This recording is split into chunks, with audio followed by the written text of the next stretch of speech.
கருணக்கிழங்கு வந்து ஒரு 1/2 கிலோ எடுத்திருக்கேன். பழைய கிழங்கா இருக்கணும். புது கிழங்கு வந்து எப்பவுமே நம்ம யூஸ் பண்ணக்கூடாது. அரிக்க ஆரம்பிச்சுரும். அதனால பழைய கிழங்கு வந்து ஒரு 1/2 கிலோ எடுத்திருக்கேன். அத வந்து குக்கர்ல வந்து ஒரு 3 விசில் வச்சா போதும். 3 விசில் வச்சு எடுத்துறலாம். எடுத்துட்டு நல்லா ஆறுனதுக்கப்புறம் அந்த தோல் இருக்கு இல்லையா? அந்த தோல எடுத்துட்டு கட்டி இல்லாம நல்லா மசிச்சு எடுத்துக்கணும். இந்த கருணக்கிழங்கு பொறுத்தவரைக்கும் நம்ம பழைய கிழங்கு தான் யூஸ் பண்ணணும். புது கிழங்கு யூஸ் பண்ணக்கூடாது. சப்போஸ் நீங்க மார்க்கெட்லேருந்து வாங்கிட்டு வந்தீங்கன்னா, வீட்ல 1 வாரம் வச்சிருந்து அதுக்கப்புறம் யூஸ் பண்ணுங்க. அப்புறம் எந்த சமையல் வேணாலும் பண்ணுங்க. நல்லாயிருக்கும். இல்லாட்டி அரிக்க ஆரம்பிச்சுரும். இங்கே பாருங்க நல்லா மசிச்சு வச்சுட்டேனா, இப்போ வந்து புளி வந்து கொஞ்சம் ஜாஸ்தியா எடுத்திருக்கேன். பெரிய நெல்லிக்காய் இருக்குல்ல, 2 நெல்லிக்காய் அளவு நான் எடுத்திருக்கேன். அந்த அளவு எடுத்துட்டு அத ஊற வச்சிரலாம். ஊற வச்சதுக்கப்புறம் அடுத்ததா வந்து நம்ம தாளிக்கிறதுக்கு வந்து ஒரு பவுல் வந்து எண்ணெய் எடுத்திருக்கேன். எண்ணெய் வந்து கொஞ்சம் ஜாஸ்தியா தான் ஊத்தணும். தாளிக்கிறதுக்கு வந்து கடுகு, வெந்தயம் மாத்திரம் தான். சின்ன வெங்காயம் வந்து ஒரு 10, 15 எடுத்திருக்கேன். பெரிய வெங்காயம் 2 குட்டியா கட் பண்ணி இதில சேர்த்துருக்கேன்.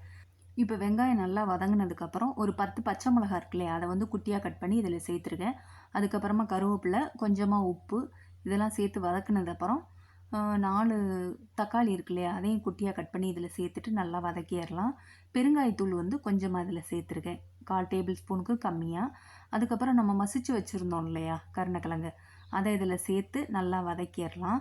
வதக்குனதுக்கப்புறம் கொஞ்சமா மஞ்சள் தூள், காரத்துக்கு வந்து வெறும் மிளகாய் தூள் சேர்த்துருக்கேன். சேர்த்துட்டு நல்லா மிக்ஸ் பண்ணிறலாம். மிக்ஸ் பண்ணிவிட்டு அடுத்ததா வந்து நம்ம வந்து புளி கரைச்சி வச்சுருந்தோம் இல்லையா? புளி ஊற வச்சுருந்தோம்ல, அத கரைச்சி இதில எடுத்துருக்கேன். அதையும் சேர்த்து நல்லா மிக்ஸ் பண்ணிறலாம். தண்ணி ரொம்ப ஊத்த வேண்டாம். இப்போ நம்ம ஸ்டவ் வந்து ரொம்ப கம்மியாவும் இல்லாம, ரொம்ப ஜாஸ்தியாவும் இல்லாம மீடியமா வச்சுக்கலாம்.